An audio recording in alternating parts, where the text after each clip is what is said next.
Hello. How you doing? Good. Well, we're on the same track today, so I'm glad to see you. And Mm. let me give you a little brief story. Probably about 2 months ago, maybe three, I was looking through some videos, movies, archive, blah, blah, blah. And so, of course, Mo Better Blues and some other, I don't know if I was looking up Denzel, if I was looking up Wesley. Either Hmm. case, I came across you at that time, and I said, I wonder what happened with her. I hadn't seen her much, and so I was just curious. The second I had planted that seed, you started showing up in my feed. I mean, Mm. literally. And so I was listening to your inspirational moments and your wisdom and so forth.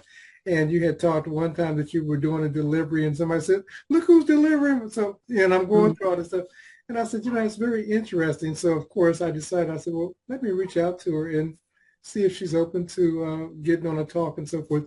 And us talking about manifestation, we'll probably talk, on your acting career and so forth. But I really want to talk about where you're at this point in your journey as far as manifestation, life, and where it is that you want to go as we've stepped into the range over 50, as it were. We're different than our parents. I remember when I would see parents and even older folks, it was a different 50. Yeah. You know what I'm saying? And even when I look at, like, for example, I look at a church program or whatever, and I look at the deacon and the deaconess, and they kind of look like what I used to think that 50 used to look Right. like. And sometimes I'll see a commercial, and the person says, I'm 48 years old, and they're looking old, and I'm like, is that what it's supposed to look like? Hmm. What have you found that's been the secret to your being youthful and longevity and so forth, aging well, beautifully? Hmm. What's been the secret? Well, I think part of the reason why people start aging at a certain time in their life is because they've been told they are supposed to. They've been told by media, by family members, by those around them that they're supposed to age out. And from the research I've done, it might be a little far out there. From what I understand, we used to live many, many, many years longer than we have been. And there's been some deactivation of some of our genetic code to keep us with shorter lives because we decided to have this experiment of duality. Yeah. And life can be hard in a life of duality. Mm-hmm. But I think that we all actually could live far longer. And if you do any studying, you realize that people did. And so I've always studied things beyond the traditional teachings. And one of the earliest books that I ever read that really affected me was a book by Deepak Chopra. Um, and it was about aging. Yeah. And I read this in my 20s. So that completely shifted my thought process about aging a long time ago when I was still in some might claim my prime. Mm-hmm. And so I always said to myself, no matter what, I'm, I feel young, so I'm going to be young. Yeah. And it's about what you think of yourself. Mm-hmm. The words we use are so, um, they can be curses, the Yeah. words we used, if we're Absolutely. not thoughtful about the words we use. And so things like words like retiring and, expiring, and that those words infer death, they infer end. And while that is a natural process and a part of life, it's what you choose it to be. And so I've always thought to myself, in my healing journey that I've had a lifelong healing journey and recognized that it was a healing journey starting about my mid 20s. I knew that I had to change the way I spoke. Mm-hmm. And so I've never had an intention of retiring. I've said I will always be active and working towards joy and easing into that, no matter how chronologically old. And also biologically, um, you can be 15, 20 years younger than your chronological age says, based on how you treat your body and you know, physically, mentally, emotionally, psychologically, spiritually, all those things are holistic. And so if you treat yourself like it's time to slow down and it's time to expire, you will. And I mean, I've had some very obvious examples of that. Say my father, who was extremely young, was very active, but he had a few things that slowed him down and took the spirit out of him. And he literally decided to die. And he was gone within 2 weeks. He told me, he called me, he said, you know, I'm tired. I'm tired. And this is a man that had not a wrinkle. He had been white, like I started turning white by the time I was 12 years old. And I've been dyeing it for years. And I was just like, I just don't want to do it anymore. You know, and there's some other thoughts about what the real reason is for the hair change beyond the biological things we know. There is so much deeper than that. But my father turned white overnight once. But in spite of that, he just was always a very young, active, fun guy, and he did his thing. But then when these things happened, he changed his words, he changed his thoughts, and he called me and he told me, you know, I'm tired and I'm ready to go. And I was like, can you tell me why? And he said, well, there are things I cannot do anymore that I used to do that I love, and I don't want to live life without those things. And I was like, well, you know, life transitions, it changes, and you can change with it. Your value is just as strong, as amazing, as needed as it ever was. And he told me, he's like, not for me. And he literally contracted a disease and passed away within 2 weeks of our conversation. So I believe that you can decide to die. You can decide to age. The unfortunate thing, so many people unconsciously do it. They don't understand that they're bringing about their own demise in this physical, at this, you know, you never die, but this life cycle, you hasten it with the way you think and the words you use. I literally today got a message from a friend of mine saying, I hate my life. And I try to be gentle with people and loving people and meet them where they are. But I just suggested to her, I said, you know, this is a time of mass exodus. A lot of people are leaving all at once. I mean, I've stopped counting how many friends and family members have passed away in the last, since 2020. It's just been one after the other after the other. And that's okay. There's nothing wrong with bowing out and being done with this cycle. That's cool. But it is a choice. And if you're unconsciously saying things like, I hate my life, and I'm so tired, and I just, you know, et cetera, et cetera. If you don't mean it, you're hastening. You're teaching your mind to slow down. You're teaching your body, your cells to stop working. You're teaching yourself with your thoughts and your feelings and your words to go on and go away. And like I said, that's okay. But what's unfortunate is when people don't realize that they're doing it when they really want to live. They just don't understand that how they're thinking is hastening that. Absolutely. And I think that the key of everything that you said is that people we're told that we will give an account for even every idle word. And we hear that and we think that that's religious jargon and so forth. It's not. It's how your body works. It's how your subconscious mind works. And I think that most of us, there were certain things in my own life that there was an expectation. Now, many because I was loving on, Deepak Chopra and, Dennis Waitley and, a whole slew of, Mhm. you know, there was awareness that wasn't common in my community, but that I was Mhm. aware of. And but before that, there were things that were said, there were expectations. And I remember having a conversation with my sister, and this was years ago. And she says, well, you know that diabetes runs in our family. I said, not so. I said, diabetes runs in your family.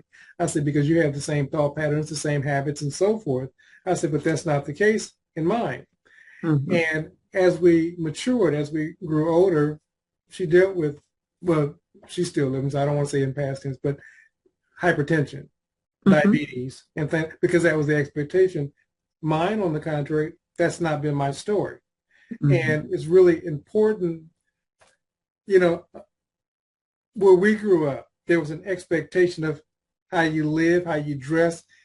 I can see people probably 10 years younger than me, and I see them walking and they're all humped over Mhm. and I'm like, what's going on? And sometimes I want to speak, but I know that they'll probably not be able to receive what it is that I have to say. And they didn't Mhm. invite me into their life to speak, so Right. sometimes you have to be mindful of, putting those things out there. But for the most part, I know that many of us aren't aware. And I know that as I listen to your program, as I listen to you on TikTok and so forth, I see that your goal is making people aware of things like conversations. So where did this start? Because this just didn't happen. This awareness, you said in the 20s with Deepak Chopra and so forth, but there's a, Well, that was the first of that kind of book. I read far many more books before that. That was the first book I read about aging, gotcha. and from a scientific and spiritual point of view. I came into the world different than, I don't think different from everybody, but my awareness was different than many people. I came in, I think, a little bit more aware of the fact that we're very powerful beings and we make decisions based on our thoughts and the way we feel and understanding our worth and all of these things.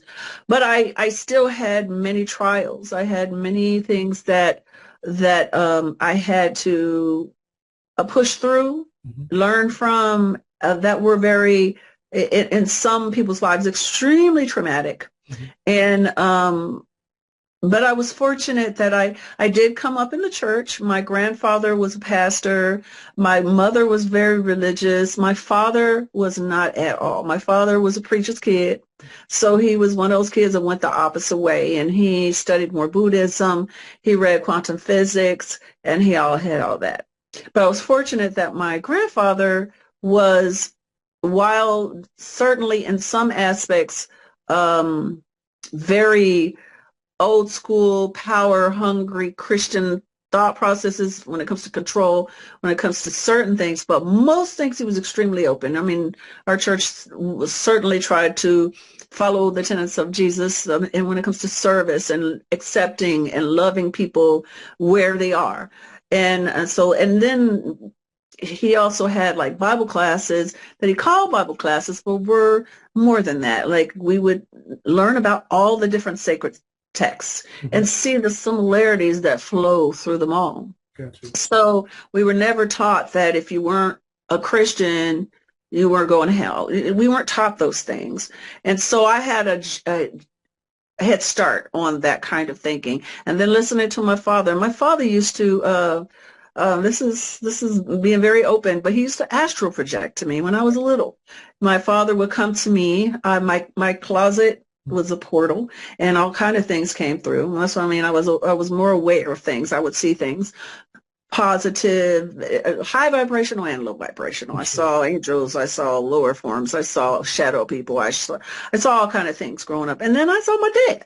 My dad worked nights. He would come and he would talk to me Mm. in the middle of the night. And from where he was at his job when he was working security, he was also a police officer. Mhm. But when he was working security, he'd be bored and he'd come and talk to me.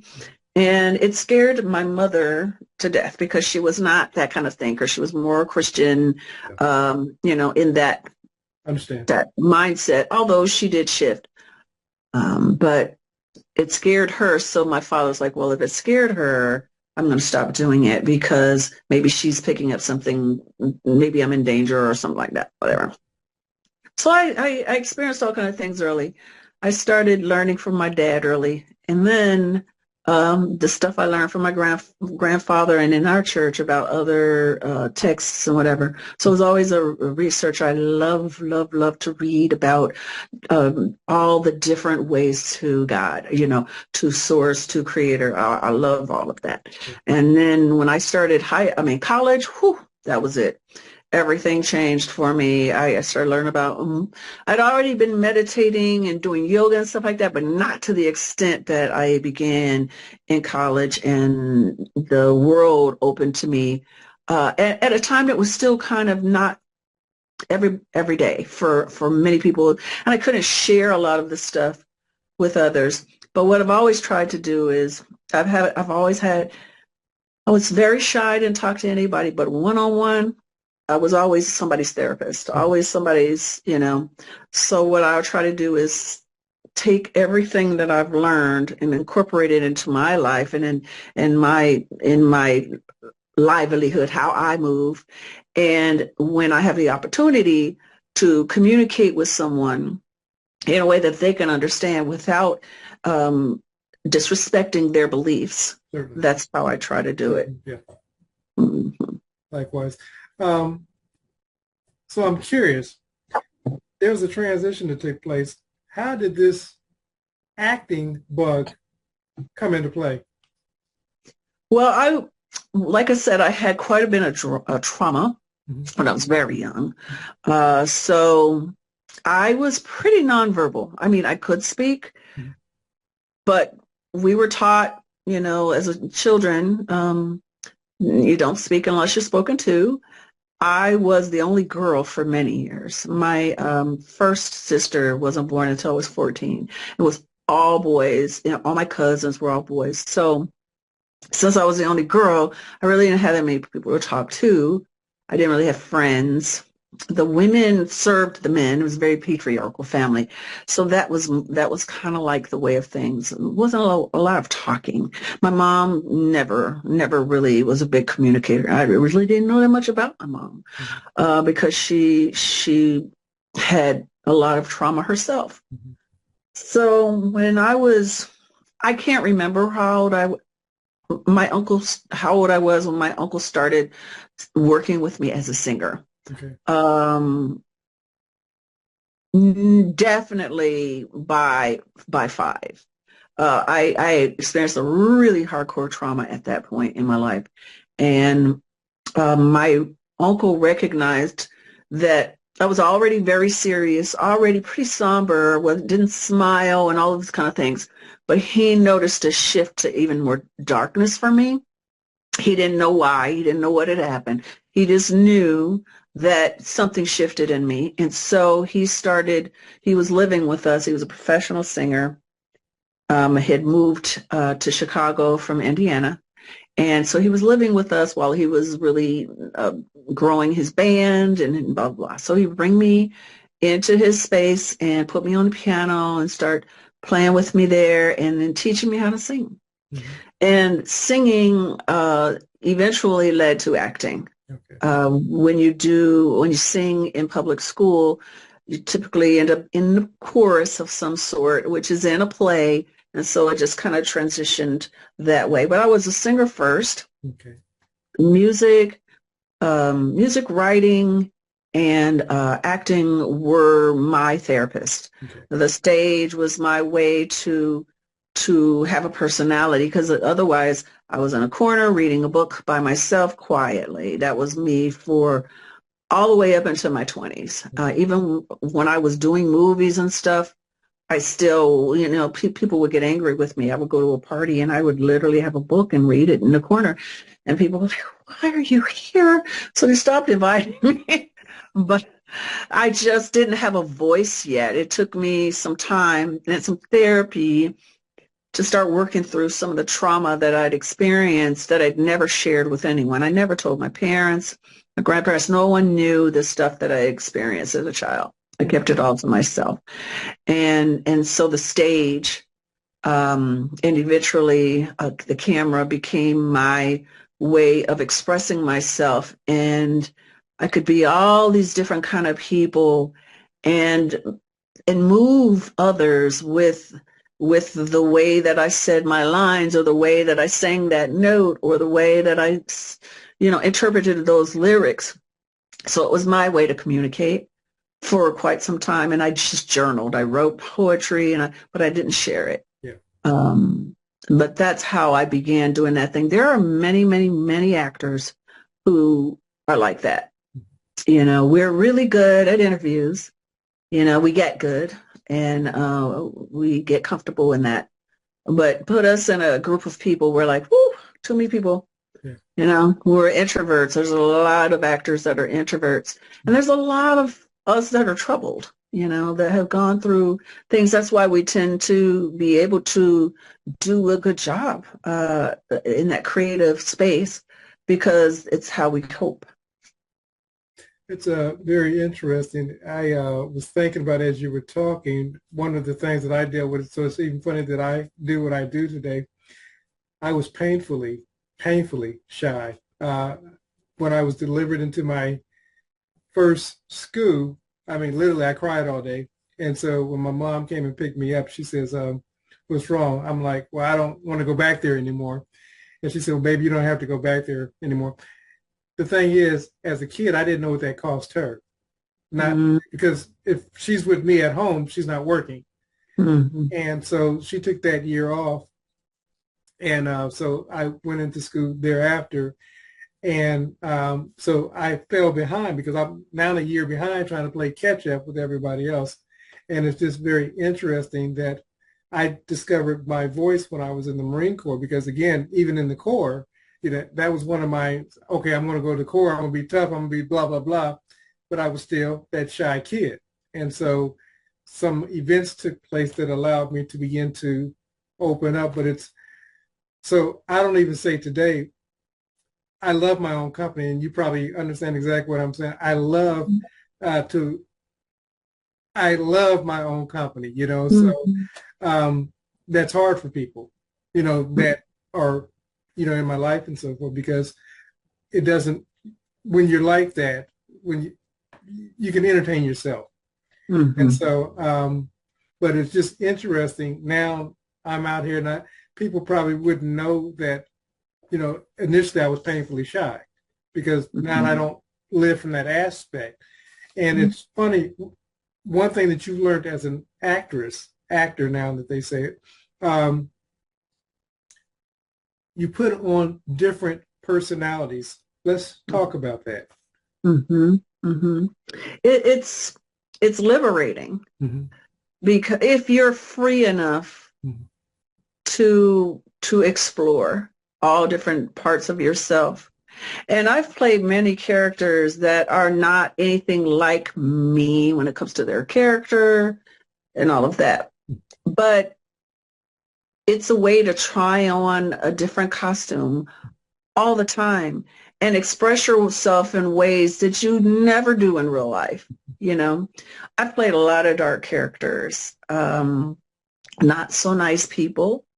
And there aren't that many actors that can do that believably. They don't have the depth of emotion. I worked with this director once, and he said to me at the time, and I agree that I was like that. And this comment actually changed my life, because it made me want to shift and evolve more. Was he told me, he said, I believe every emotion that you emote except for happiness.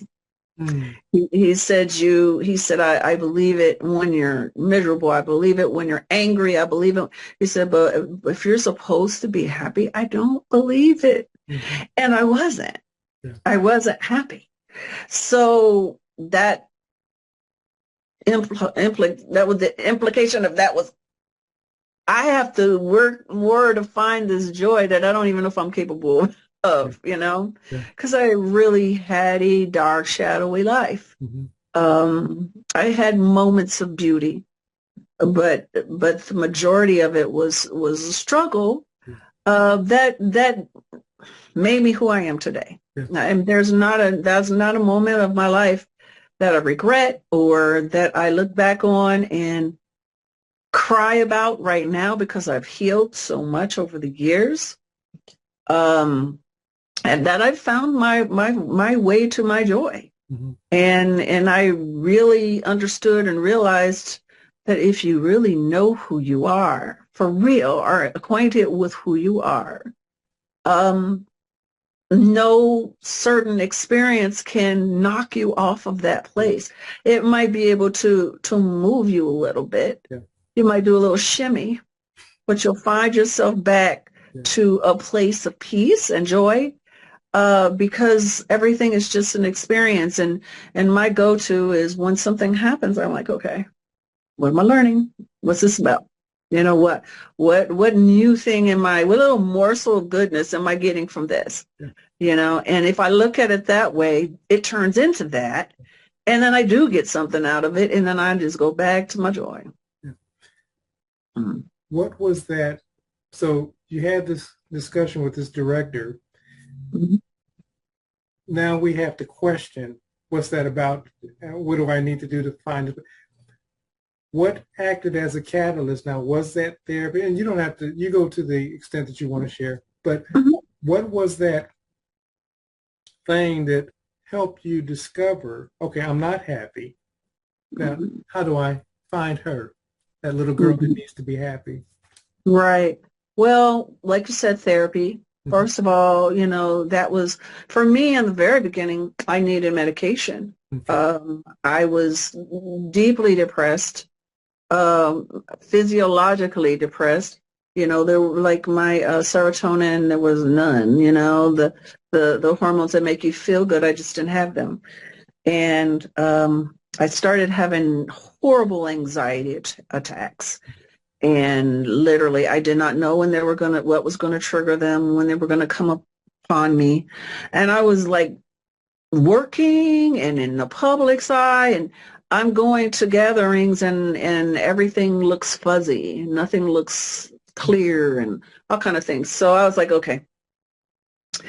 I'd been reading books, you know, all along, but I started reading books about like the most influential book was The Road Less Traveled.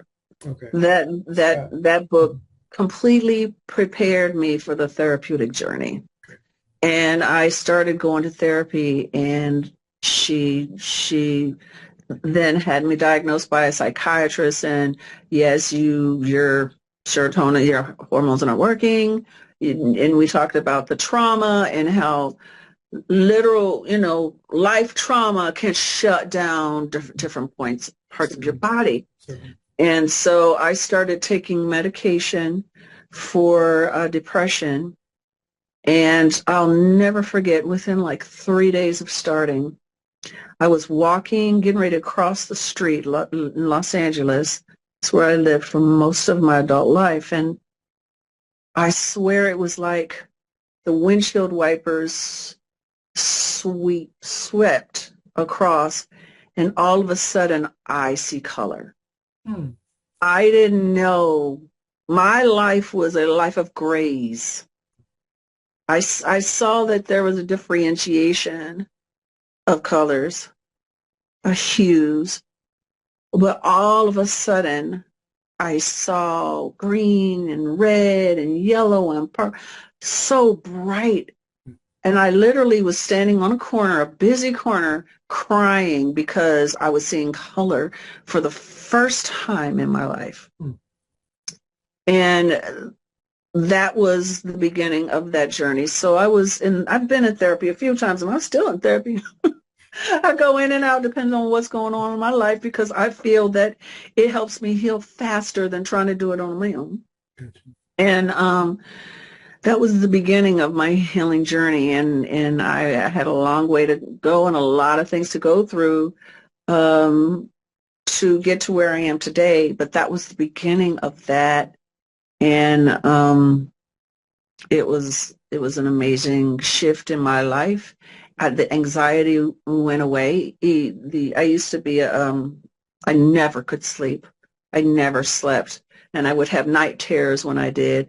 And I figured out where all that began. I just really went through And then I know we don't have all night, but I eventually had Understood. like a major trauma, and not maybe it's like 16, no, 11 years ago, where I had a near death experience.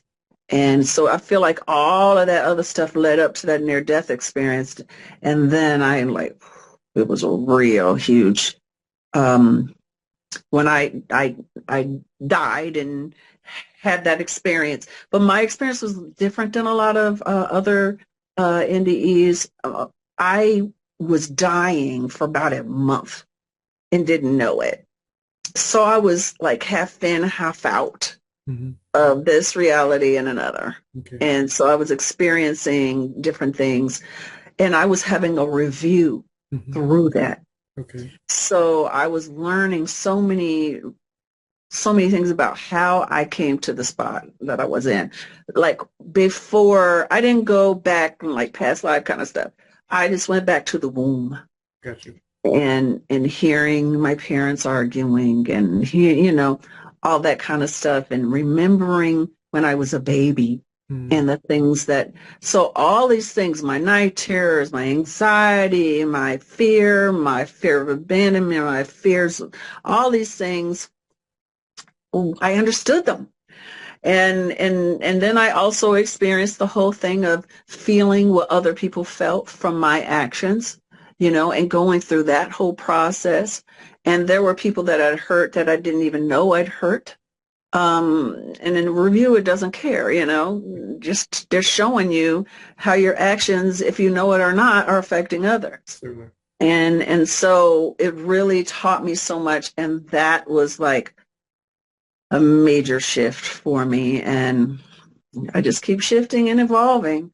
But I'm to the place now where, when things happen and difficult, one of the things I learned when I was in that place was this time we're in now was going to happen. Yeah. I was told, I was shown, I was told that this was coming.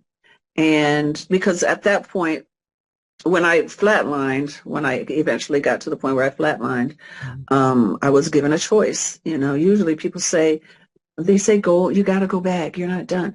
Not me. I was given a choice. Do you want to be a participant or do you want to be an observer? Mm-hmm. You can do either one. And I chose to be a participant because my daughter was only 14. And I was like, I'm not done with her. I still want to continue my journey with her. And I was told it's going to be very dark times, but it's all the dark before the light. It's going to seem scary, but it's not. Everything is leading to a beautiful shift on the earth for humanity. So no matter what you see, know that, and it's not always going to be easy, but it can be. You can stay at peace within, and you can help others do the same.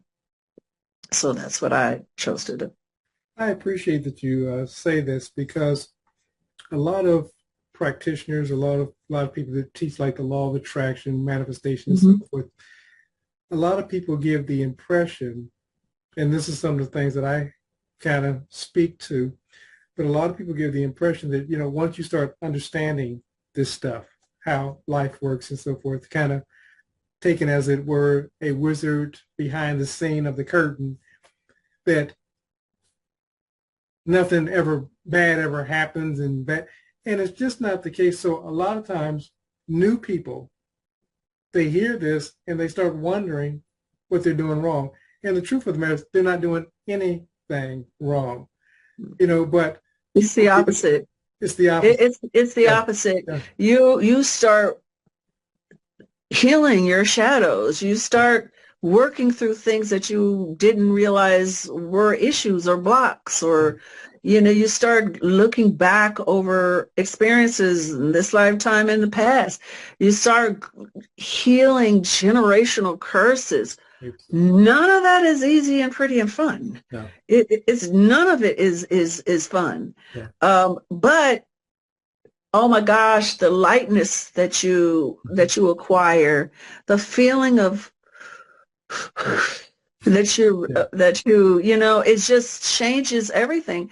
You have to go through things. You have to, that's the thing. It's like the whole toxic positivity. Oh, everything is great. Everything is great. I believe that you do have to find your way to a higher vibration, but you can't do it until you go through whatever it is and learn whatever you need to learn from whatever that thing is that's in you. Correct. And when you do that, then you really are happy. You don't have to put on, you don't have to pretend, you don't have to say a million affirmations. You don't have to do all of that stuff because you have let go of so much, you know. And it's an ongoing journey. If not, if you were that ascended, you wouldn't need to be here. Absolutely. You know, we're here to evolve. Correct. In evolution, I mean, you're thinking of a birth of a child. I mean, growing pains. Just growing pains. Yeah. It's just growing pains. Yeah, right. And that's the thing that most people don't understand. Growth, however it looks to the individual, it's awkward, it's sometimes uncomfortable, but that's, if everything was static, and it just went like this, then there's no growth. But it's those things that take us on those roller coasters of those highs and lows that make life really worth living, you know. But so you, as an actress and very attractive lady, there was a perception, people that looked on the outside, no care in the world, no problems, everything's going her way. But there was another story being told on the inside, and you've kind of touched on that. How did you navigate that? Well, almost every time I meet someone and we engage with each other, literally every time the people say, you're nothing like what I thought. Because honestly, because of other people's stories, their own growth process, they're often many people that they don't look up to people that they think have an easy life. They look down on a person that they think has an easy life. You've just been lucky, yeah, blah, blah, blah, whatever. But then when they get to know, I'm telling you, there's not a person I haven't gotten to know that I haven't said, oh my gosh, I'm so glad to have gotten to know them, because there's so many layers there. There's so many things to that person that makes that person who they are. And you just love them that much more. And when people meet me and get to know me at all, they always say, you're nothing like what I expected. Nothing at all. You're so down to earth, you know, all of the things that they say. You're just a regular person. I'm like, yeah, I've always said that. And then, of course, there are people that don't like that. They're like, you need to be more of a mystery. You need to, and I'm like, no, I just need to be me. And if I was naturally a mystery, then that's okay. But I'm not. I'm just me. I'm just normal old tomboy, you know, girl that happens to have great genes and, you know, been able to do certain things, and been blessed in certain ways, because that was a story I wrote. It's what I came here to do. It doesn't make me special. It just makes me me. And I'm living out the story that I lived, that I wrote. And so doing my little meditations and my showbiz sin things, and I just started a new series, Walking Thoughts, and different things like this, and all the podcasting, because I have my own podcasts and live shows and stuff like that. People are getting to know me. And because when I was a kid, I've always known this about myself. My creative skills and gifts are a platform for me to help people, move people, but also for me to eventually be able to communicate with people at a place that they can hear me, because they've seen my face on TV, and maybe shift a little bit, you know, maybe the right person at the right time hears me when they need to hear me. And something shifts in them. What Deepak did for me, you know, happens from my little 1 minute blurb or hour show, it happens for them because I believe this is a time for Christ consciousness awakening. It began in 2012, and it's just all the Christ consciousness is waking up across the earth. And I'm a part of helping usher some of that in, waking up some people that are going to change the world in their way. But I know from my own experiences, sometimes it's the spark that lights the fire, Absolutely. You stated something, Christ consciousness, and for the person that may come in and hear that, we're not talking religion. I want to be clear for that person. It doesn't matter your religion, your denomination, your faith, your belief. We're speaking of that infinite spirit that resides in every human being, awakened to. So, like I said, Yeah, a lot of times, go ahead. think of it as if you believe in Jesus, the Jesus in you Correct. that's coming awake. Or if you believe in Buddha, the Buddha in you Absolutely. that's coming awake. Absolutely. Or the Muhammad in you that's coming awake. Absolutely. Or the Krishna in you that's coming awake. It's that Absolutely. that spark of God that's coming awake in you. So you're remembering who you are, because we are all Absolutely. that, Yeah. Yeah, absolutely. And that's what you find in common when you're interacting with spiritually minded people as opposed to interacting with religious people, because of course, I came from that environment, so I do understand being that religious person and hearing certain things. And I get a lot of people that will show up on my channel and so forth, and and I'm listening. My goal is not to convince you one way or the other, but only to let you know that whoever you see as God, I want you to introduce yourself to that infinite being known as God for you. My goal is not to persuade you. When you think about I kind of keep thinking about one of the things that you probably do better than most because of your past is moving in and out of states of awareness, consciousness, because you can clothe yourself in a personality. What do you find that's effective in your tool of making that okay, you got a role, you got a script. Now you got this new script. How do I clothe and I say this for the person who says, I want to be abundant. I want to be happy. I want to be prosperous. I want to be in a loving relationship. But they've clothed themselves in the opposite. When you get that new script, that new story, as we were speaking about, what do you do to clothe yourself in that new role? Well, the thing about it is we are all everything. We are all poor. We are all abundant. We are all shining. We are all dark. We are all of everything. We get to choose where we're living in it. We are all those things. So just like when I've never been a drug user, but I can play one on TV, because when I read it, I study it, I research it, I do not do it. I decide in my mind when they call rolling, I am it. I've decided I am it. That's why sometimes when you'll watch a movie and you're like, they're not convincing. I don't believe them. And you don't know why you don't believe them. It's because they don't believe them. Because they're acting, they're not being. You have to become your role in order to do the best job in delivering your role. You have to become abundant with your thoughts and your actions and the way you carry yourself to be abundant. If you and this is something with full transparency that has been one of my biggest issues is lack mentality. I was taught very young, from my mother in one direction and my father in another, that we didn't have enough. We never had enough. And there were certain actions that were done that really instilled that in, and that has been the hardest block for me to break.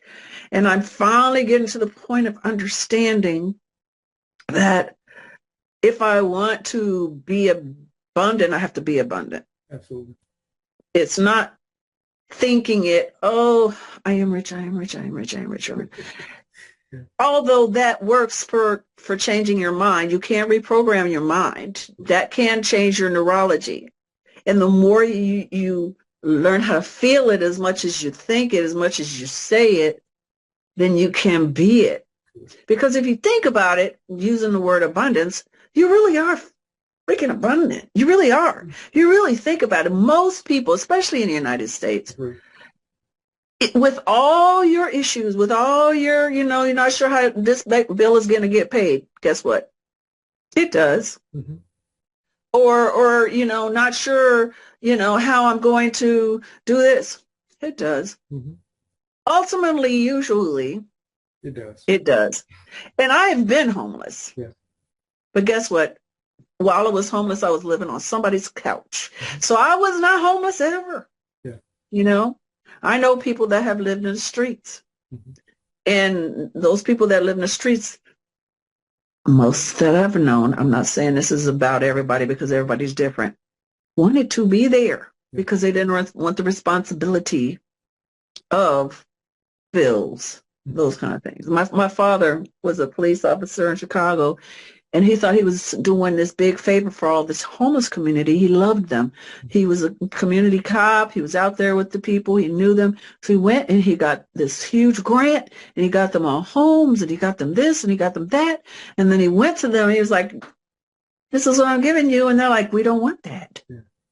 We're out here because I'm not saying, I think today is very different. I think there's a lot of people that have lost their jobs, that, whatever. Sure. There's a lot of things that are very difficult right now. But sometimes what happens is you get caught up in the loss loop. Mm-hmm. You get caught up in, I'm losing. So you're thinking it, so you're feeling it, so you're being it, so it is. Yeah. It can become a vicious cycle. But it can also become a vicious cycle the other way. Yeah. So it's been hard as heck for me to not worry about things, being an actor. I mean, literally, I never knew when I was going to work. Mm-hmm. I never knew. But when I came to really pay attention and notice that every time I needed something, it might just come or it might come late, but it always came in time. And so that's when I started recognizing the connection between how I was feeling and what I was receiving. Absolutely. Because your being, your story, your video game, whatever you want to call it, is exactly what you create. And if you create this life with nothing, I don't have anything, I'm not happy, I don't have love, blah, blah, blah, it will give you that. It's such a miracle. It will give you exactly what you're asking for, what you're saying you are. But if you do it the opposite way, or in between, you can go back and forth, That's a hard pill to swallow for most people. Yeah. What I mean by that, when we say that the hologram that we call life is a mirror of our predominant thoughts, mm-hmm. then that puts the responsibility back on me. It's easier for me to put it out there on God, on Jesus, on Allah, on Buddha, on Confucius, on, whatever the belief system, and then try to absolve myself from the responsibilities. But mm-hmm. when I say that this hologram called reality is a mirror to my thinking, then I have some work to do by changing my thinking, and most people don't want that responsibility. The thing about it is I understand that on one hand, but I also think it's empowering. I do too. Because you're not dependent on some outside source. That source is within you. Correct. And it's how you're using that source. So it's up to you. Now, okay, I had this experience. I have been creating this like random life experience of losing transportation in the craziest way. I still go through these times where I have to remind myself that everything that's happening is a lesson. For instance, I had this experience over the last several years. I've had car issues. For the longest, I always had a nice car, never fancy, but always a nice car. And then I went through a phase where something would always happen with my cars, you know. Um, I won't get into the house, but it was never something that I physically did myself. Mm-hmm. And the last time in May, this last May, someone totaled my car. Uh, Out of the 50 cars on the street, mine was the one that got totaled. A woman ran right into it. And oftentimes when things like that happen, I understand that there's more than me involved. You know, this young lady was involved. There's pieces to this puzzle that I don't have a clue about. So sometimes things happen that don't got nothing to do necessarily with you directly, or maybe they do, but they also are affecting the other person. Yeah.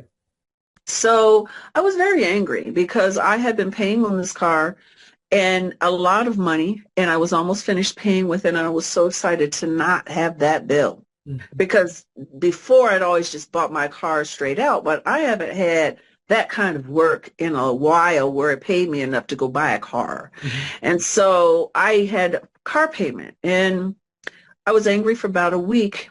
And then eventually, after some of the steam came down and I was just in a simmer, because I was mad.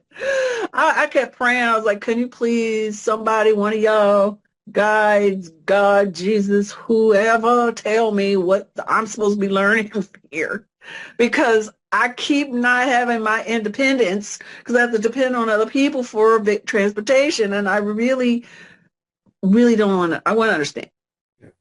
And so when I got to that point of saying, okay, let's process this, let's think about it. What are you supposed to be learning? And literally, when I directly asked, I turned on Instagram to post, and I got this message, and this lady was talking about how she said because of the program that we're in, oftentimes when we're evolving at a certain rate, the program causes issues. I can't remember what the characters are called, but they're the characters that keep you in line because the program doesn't want you to change. So if you're evolving at a rate, things will happen to stall you, to pull you back in to the program of what you were. Because when you shift out of the program, you start waking up other people around you. And that was, there was this movie came out a couple of years ago. It was so good. I can't remember what it was called, but Ryan Reynolds was in it, and he played a character in a computer game. Okay. And in this computer game, and he was attached to a person that was playing the game, and he woke up in the game. And when he woke up, all these things came at him to try to pull him back to his normal role in the game. He worked in the bank as a security guard, and this happened and that happened at all. But when he started waking up in this game, he was starting to do different things. So she was basically saying sometimes when you're evolving at a certain rate, things will happen to try to stop or stall you or pull you back. She said it could be a friend says something completely out of this world that you can't believe that upsets you, a death. And then she said, someone might total your car. And she said, your job is to understand it is a game, and this is an indication that you are evolving, and this is good news, and to keep moving forward. So that's what it did. It took me some time to get a car again. But I was like, I'm not going to stay in this place of this low vibration of anger because I know I'm stopping and stunting my own growth. It's just a car. I've gone through many of them, and I will keep it moving, and I did. So you never stop having these lessons, It's true. they keep on coming, It's true. and you just have to get to the point and to the habit of understanding that it is all a lesson that you're learning. It's all something that you're getting from it. And when you recognize that, you will actually get something from it instead of a headache. It's true. It's true. Mhm. When I find myself going through, and we all go through, and that's the thing I want people to get. They're not unique. We're all, you Mhm. get those people that may not communicate that they're going through, so they're only showing you their good side of everything that's happening, their travel, their relationships, the money coming in. But I promise you, they're going through something.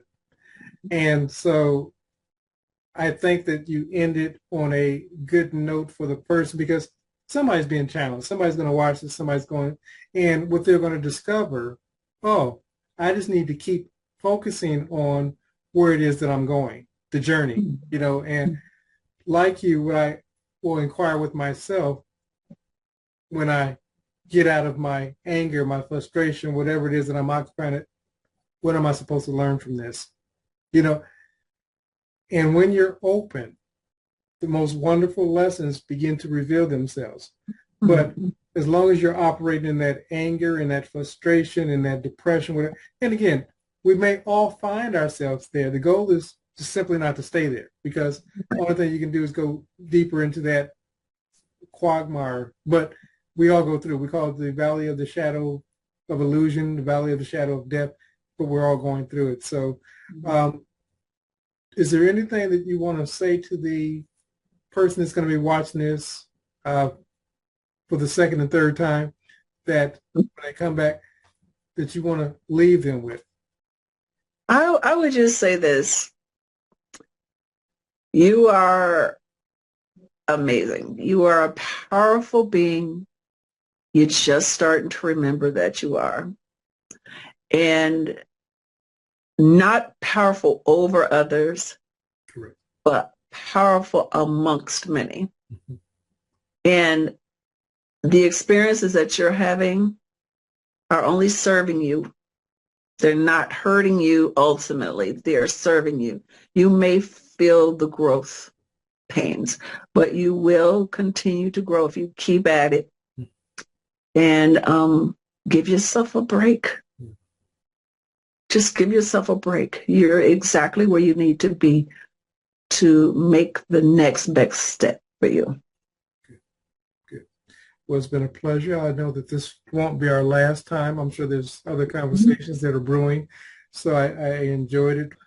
Any questions for me as we're shutting it down? No, I don't think so. It was fun. It was a different kind of interview.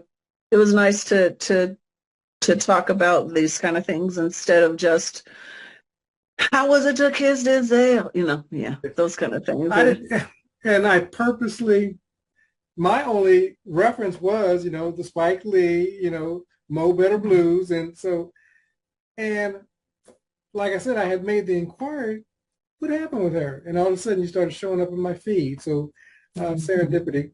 But I didn't want it to be that type. Now, it's not to say in the future we won't have those conversations, but I wanted you where you're at and where you're going, Mhm. not strictly where you've been.